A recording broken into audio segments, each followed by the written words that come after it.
하나님 말씀 누가복음 1장 26절부터 38절까지 말씀입니다. 누가복음 1장 26절부터 38절 26절부터 교독합니다. 여섯째 달에 천사 가브리엘이 하나님의 보내심을 받아 갈릴리 나사렛이란 동네에 가서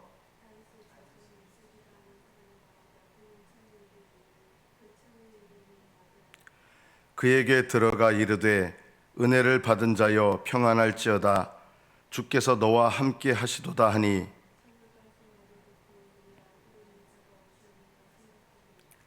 천사가 이르되 마리아여 무서워하지 말라 내가 하나님께 은혜를 입었느니라.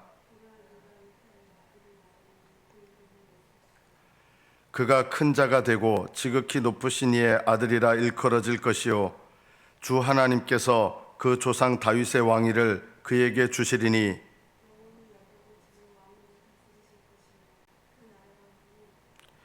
마리아가 천사에게 말하되 나는 남자를 알지 못하니 어찌 이 일이 있으리까?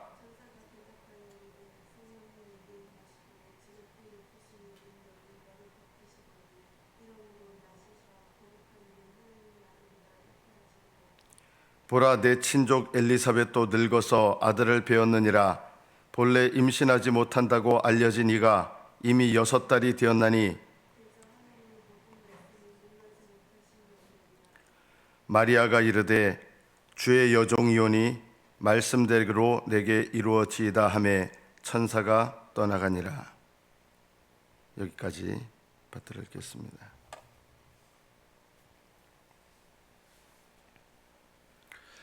마리아의 신앙을 한마디로 표현한다면 하나님을 경외하는 신앙입니다.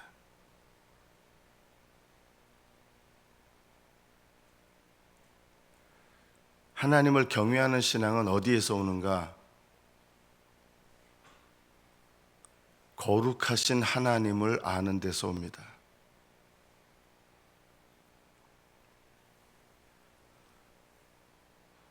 오늘날 그리스도인들의 많은 경향 중에 하나인데 하나님을 거룩하신 하나님으로 잘 모른다는 것입니다. 대부분 어떤 얘기들을 하는지 아십니까? 그리스도인들이요. 하나님은 사랑의 하나님이라는 것입니다. 그것이 틀렸습니까? 아닙니다. 틀린 말이 아닙니다. 맞는데요. 문제는 뭐냐면 우리 그리스도인들이 하나님을 아는 일에 있어서 제일 첫 번째로 알아야 될 하나님의 모습은 사랑의 하나님이 아닙니다. 이것이 오늘날 교회와 그리스도인들의 이 공통적인 잘못이 아닌 것 같은데 잘못인 모습입니다. 그러면 사랑의 하나님부터 아는 것이 아니라면 하나님을 어떻게 인식해야 됩니까? 라고 한다면 이것입니다. 거룩하신 하나님을 알아야 사랑의 하나님을 올바르게 합니다. 거룩하신 하나님을 모르면 사랑의 하나님을 알 수가 없습니다. 왜냐하면 하나님의 사랑이라고 하는 것은 하나님의 거룩하심, 죄를 미워하시고 죄를 심판하시고 그리고 그 죄를 버리기를 원하시는 그런 하나님의 속성을 전혀 모르면 거룩하신 하나님을 알지 못하는 가운데서는 사랑의 하나님도 알 수가 없다는 것입니다. 좀 극단적으로 얘기를 한다면 거룩하신 하나님을 모르고 사랑의 하나님만 안다고 한다면 그 사람은 하나님을 잘못 알고 있는 사람입니다. 하나님을 실제로 만난 사람들의 공통적인 첫 느낌 그리고 하나님을 실제로 하나님의 임재를 경험할 때 제일 먼저 느끼는 감정이 무엇일까요? 사랑하는 감정일까요? 아닙니다. 거룩하신 하나님 앞에 두려워 떠는 것이 제일 먼저 느끼는 감정입니다. 죄인이 하나님을 만나면 기쁨이 되는 게 아니라요, 거룩한 두려움을 느끼는 것이 당연하고 마땅한 것입니다. 죄인이 하나님을 만나는데 사랑의 하나님을 만난다. 그것은 이상한 하나님을 만나는 것입니다. 이사야 선지자는 굉장히 경건한 분이었습니다. 이사야 선지자가 처음 하나님의 임재를 늘 기도하시는 분이었지만 하나님의 임재를 경험했을 때, 그리고 보좌에 계신 하나님을 배웠을 때, 그때 제일 먼저 나온 말은 이것이었습니다. 화로다 나여 망하게 되었도다. 하나님을 만나는데 왜 망합니까? 그것은요, 거룩하신 하나님 앞에 죄인인 내 모습이 깨달아지니까 화로다 나여 망하게 되었도다. 그러면서 하나님께서 그 앞에 있는 단에서 불로 달궈진 것을 가지고 이 이사야의 입술에 댑니다.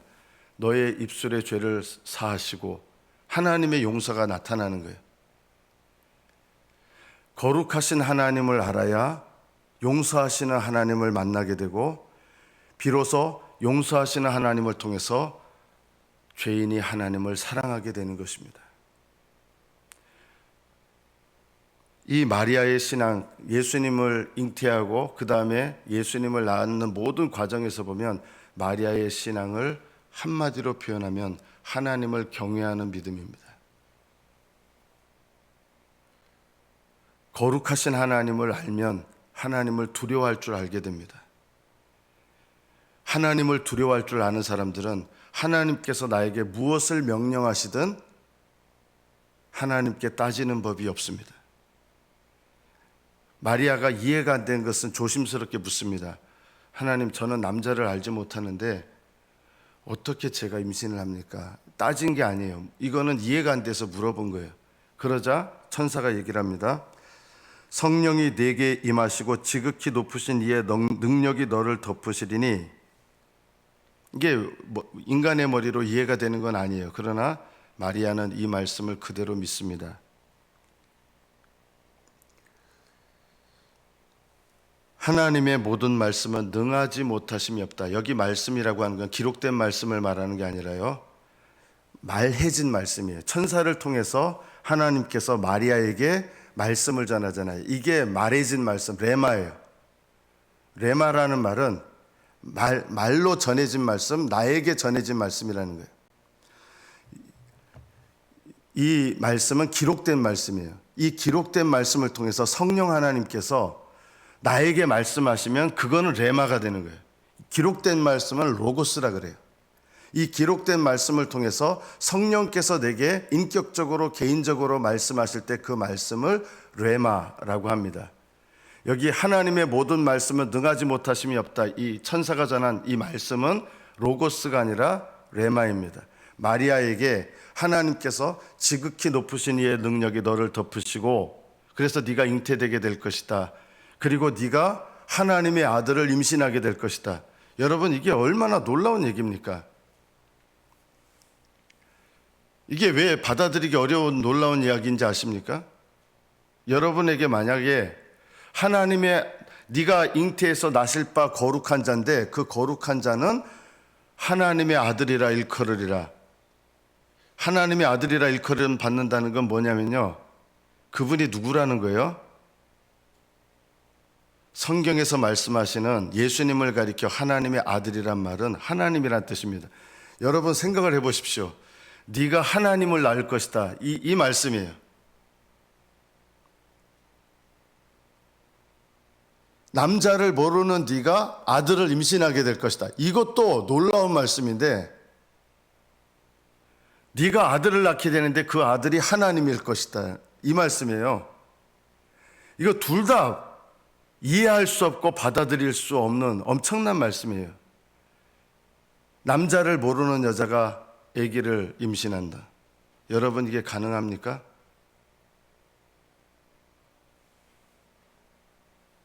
이 당시에 이전에도 이런 일은 없었어요. 사가랴와 엘리사벳은 늙었지만 그래도 부부간에 애를 낳은 거예요. 이것도 불가능한 일이었지만 하나님은 가능케 하셨어요. 그런데 그것도 그래도 그거는 부부간에 아기가 나온 거예요. 그런데 마리아는 남자를 알지 못하는데 아기를 낳는 거예요. 이거는 그 전에도 없었고 앞으로도 없습니다. 영원히 그런 일은 일어나지 않습니다. 여자 혼자 아이를 임신하는 일은 그 전에도 없었고 그 후에도 없는 유일한 일입니다. 이런 사건을 하나님 말씀이 너에게 말씀하시면 네가 아들을 임신하게 될 것이다. 남자가 없이. 이걸 믿는 거예요. 근데 이거보다 더 믿기 어려운 말씀이 네가 낳을 자는 하나님 아들이라. 다른 말로 말하면 제2위 하나님이에요. 하나님을 만들어낸다는 뜻이 아니라 하나님의 아들께서 육신으로 이 땅에 오셔서 마리아의 태를 통해서 오셔서 사람이 되셔서 나시기 때문에 사람이지만 동시에 그분은 사람이 되신 하나님이세요. 그래서 네가 낳을 분은 사람이기도 하지만 하나님을 낳는다는 거예요. 하나님의 아들, 구체적으로. 이게 얼마나 엄청난 얘기입니까? 자, 마리아는 이 두 가지를 다 믿었습니다. 왜요? 하나님께서 나에게 말씀하신 것이기 때문에. 이런 말씀에다가 더 놀라운 것이 있습니다. 마리아는 자기에게 어떤 일이 일어날 수 있다는 것을 몰랐을까요? 그렇지 않습니다. 남자를 알지 못하는 사이에 성령으로 잉태돼서 아들을 낳게 된다 해도 사람들이 그걸 믿어줄 사람들이 있겠습니까? 여러분 누가 믿겠습니까? 그 이야기를요. 그러면 어떤 일을 당하게 돼요? 오해를 당하게 되죠. 성령으로 잉태된 것이 분명한데도 오해를 당하게 되고, 이거는 얼마나 억울해 보이는 일이겠어요? 오해를 당하게 됩니다. 또 아기를 낳게 되면 어떤 일을 당하게 됩니까? 이 상태가 벌써 요셉과 정혼한 상태입니다. 이스라엘 백성들은 정혼을 했으면, 아직 결혼은 아니지만 그 남자와 결혼한 것과 같은 자격을 갖게 됩니다. 그래서 정혼 상태에서 바람을 피잖아요. 돌에 맞아 죽어요. 그냥 약혼한 거 끊으면 되는 게 아니에요. 약혼녀가 바람을 폈다 그러면 이건 돌에 맞아 죽는 일이 되는 거예요. 사람들한테 엄청난 오해에 시달리게 되고, 그리고 그 오해 속에서 돌에 맞아 죽을 수 있는 일이 일어날 수 있으라는 건, 이거는 얼마든지 예상할 수 있는 일입니다. 그러나 우리가 이 대답을 기억할 필요가 있습니다. 저는 이것이 마리아의 신앙을 한마디로 표현하는 것이다. 주의 여종이오니 말씀대로 내게 이루어지이다.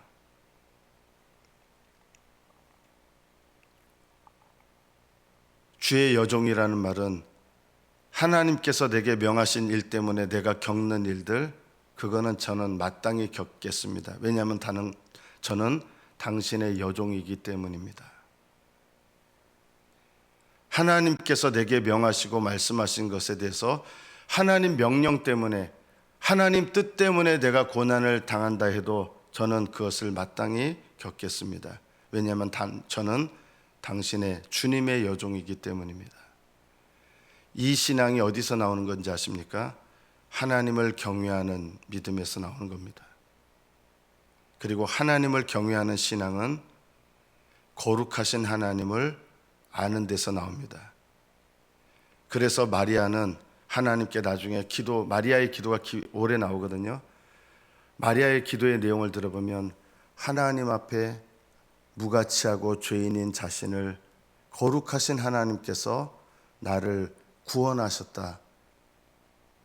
거룩하신 하나님께서 나의 죄 때문에 나를 버리시는 것이 아니라 그 거룩하신 하나님께서 나를 쓰신다. 이것만 해도 마리아는 제게 하나님께서 이루시는 뜻 때문에 제가 조롱당하고 오해당하고 죽는 일이 일어난다 할지라도 하나님, 저는 당신의 여종입니다. 그리고 말씀대로 이루어지기를 원합니다. 예수님 어머니 답지 않습니까? 하나님은 아무 여자한테나 예수님을 잉태케 하지는 않으셨습니다. 마리아의 신앙은 하나님을 경외하는 신앙입니다.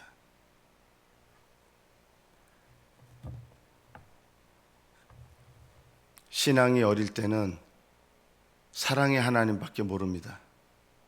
저는 하나님을 사랑의 하나님으로밖에 모르시는 분들은 아직 신앙이 너무 어리다. 젖먹이 신앙이다. 이거는 거룩하신 하나님을 알아야 비로소 신앙에 철이 드는 것입니다. 거룩하신 하나님을 알아야 하나님의 말씀으로 내 삶을 돌아보기 시작하고요. 하나님의 말씀으로 내 삶을 돌아보면서 말씀이 내게 이루어지기를 사모하게 됩니다.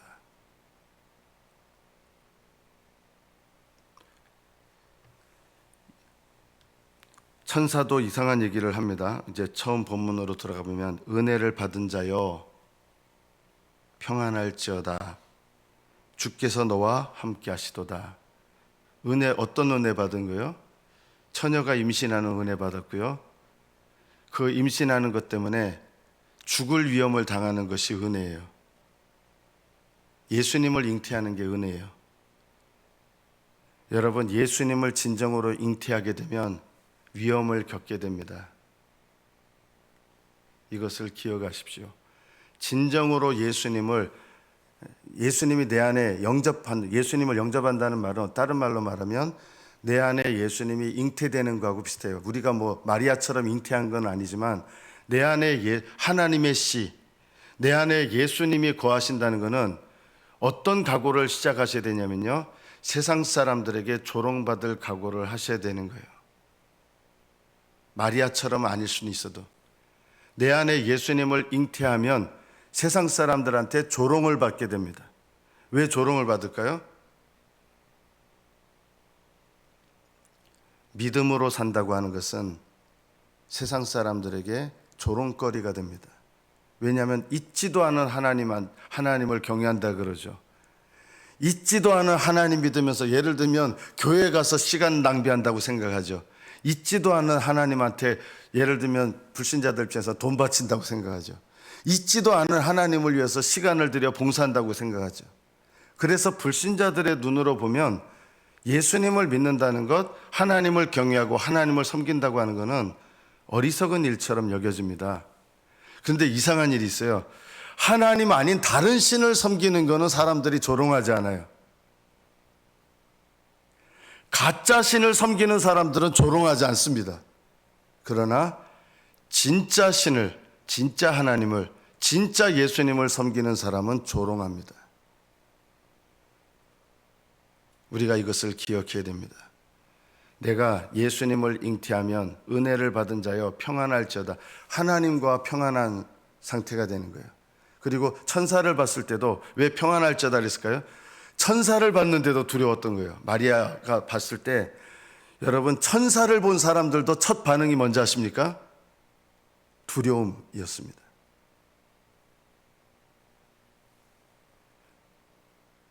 천사들을 처음 본 사람들이 천사 봤네, 이런 사람이 한 명도 없어요. 천사들을 봐도 두려워했어요. 심지어 사도들조차 천사를 봤을 때 엎드려 경배하려고 할 정도로 피조물인 천사조차도 그 천사의 영광, 피조물의 영광인데 그 앞에서 두려웠거든요. 그런데 살아계신 하나님을 뵈면은 얼마나 두려울까요?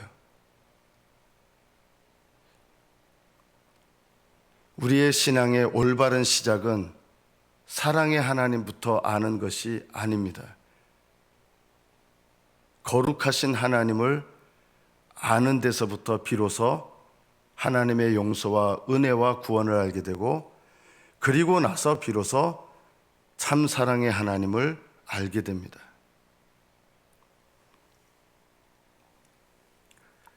어떤 위대한 신학자는 이런 이야기를 했습니다. 거룩하신 하나님 실종 시대라고 하는 것입니다.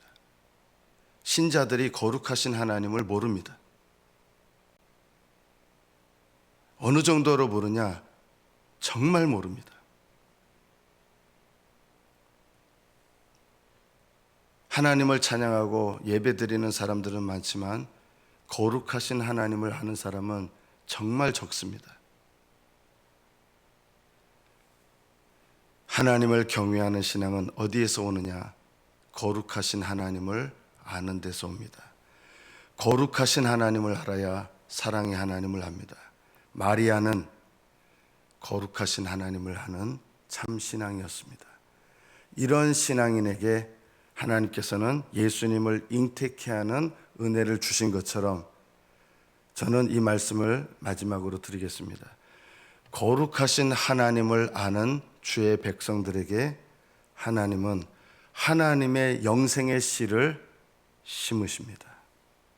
이것을 꼭 기억하십시오.